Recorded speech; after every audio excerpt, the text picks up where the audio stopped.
Hello friends, मैंने आपको पिछली वाली वीडियो में मोहनजोदड़ो के बारे में बताया था कि कहाँ पे प्राप्त हुआ है, उसकी जो है खुदाई किसने करवाई थी, किस जगह पे वो अवस्थित है, और उसके बारे में मैंने जो है एक संक्षिप्त जानकारी आपको दी।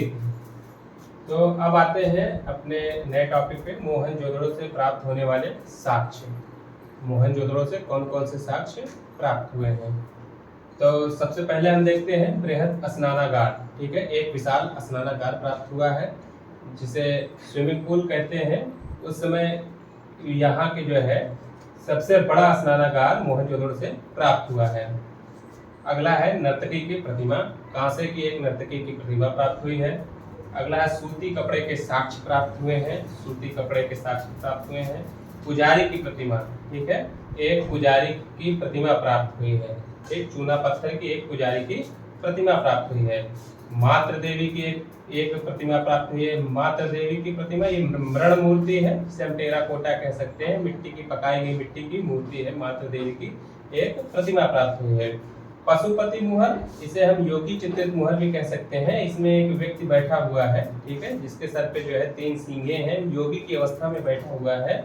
वो वाली मुहर यहाँ से प्राप्त हुई है, जिसे हम पशुपति मुहर, ऐसा कहा जाता है कि वो भगवान शिव है, इस वजह से जो है पशुपति मुहर कहते हैं, या फिर योगी चित्रित मुहर भी उसको कहा जाता है।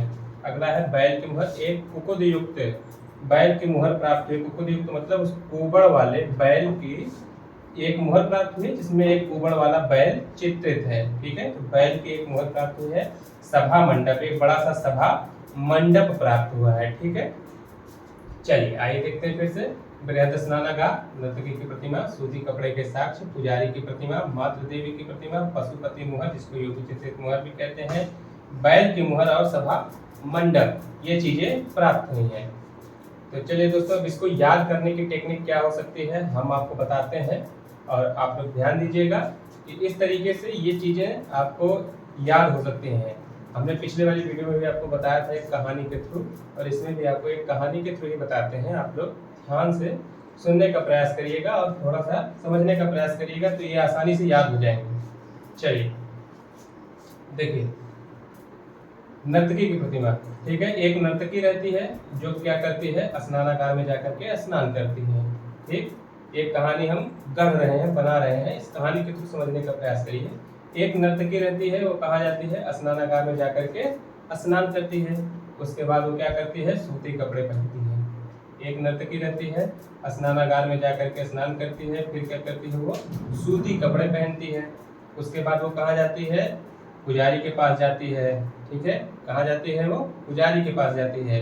पुजारी के पास जाकर के क्या करती है, वो मातृ देवी की पूजा करती है।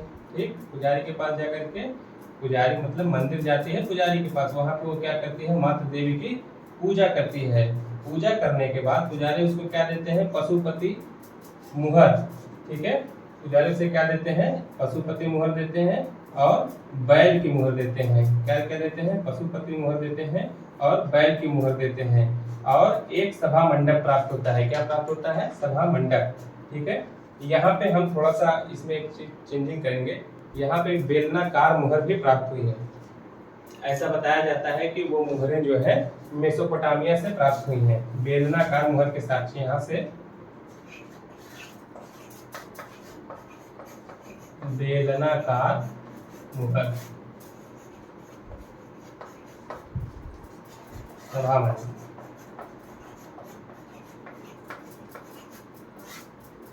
देखिए, पशुपति मुहर, बैल की मुहर, बेलनाकार और सभा मंडप। फिर से एक बार हम देख लेते हैं, ध्यान दीजिएगा।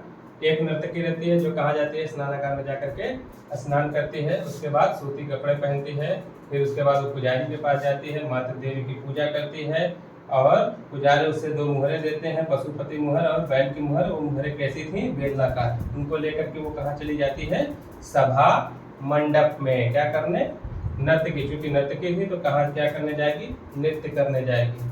ठीक है, समझ में आया। फिर से एक बार समझ लीजिए, नर्तकी स्नानागार में स्नान करती है, सूती कपड़े पहनती है, पुजारी के पास जाती है, माता देवी की पूजा करती है। माँ पुजारी उसे पशुपति की मुहर देते हैं, बैल की मुहर देते हैं। तो वो मुहरें कैसी होती हैं? बेलनाकार होती हैं। फिर माता देवी कहाँ जाती है? सभा मंडप में, और वहाँ जाके क्या करती है? नृत्य करती है। ठीक है, इस तरीके से हम इसको याद कर सकते हैं। इसमें है और कई चीजें प्राप्त हुई हैं, इसमें से कई और चीजें प्राप्त हुई हैं, लेकिन वो उतनी इंपॉर्टेंट नहीं है। जो चीजें इंपॉर्टेंट थी वो हमने आपको बता दी है। अब हम अगले वीडियो में आपको एक एक करके जो भी चीजें इसमें प्राप्त हुई हैं उन सभी के बारे में अलग अलग से बताएंगे। उसकी माप के बारे में बताएंगे, कहाँ संरक्षित है उसके बारे में बताएंगे। ठीक है, किस जगह पे प्राप्त हुई है, इस समय कहाँ पे है, वो सारी चीज़ों के बारे में अगले वीडियो में एक एक करके हम बताएंगे। ठीक है, अगर आपको मेरी वीडियो पसंद आ रही है तो इसको जो है चैनल को सब्सक्राइब करिए, लाइक करिए और शेयर करिए। धन्यवाद।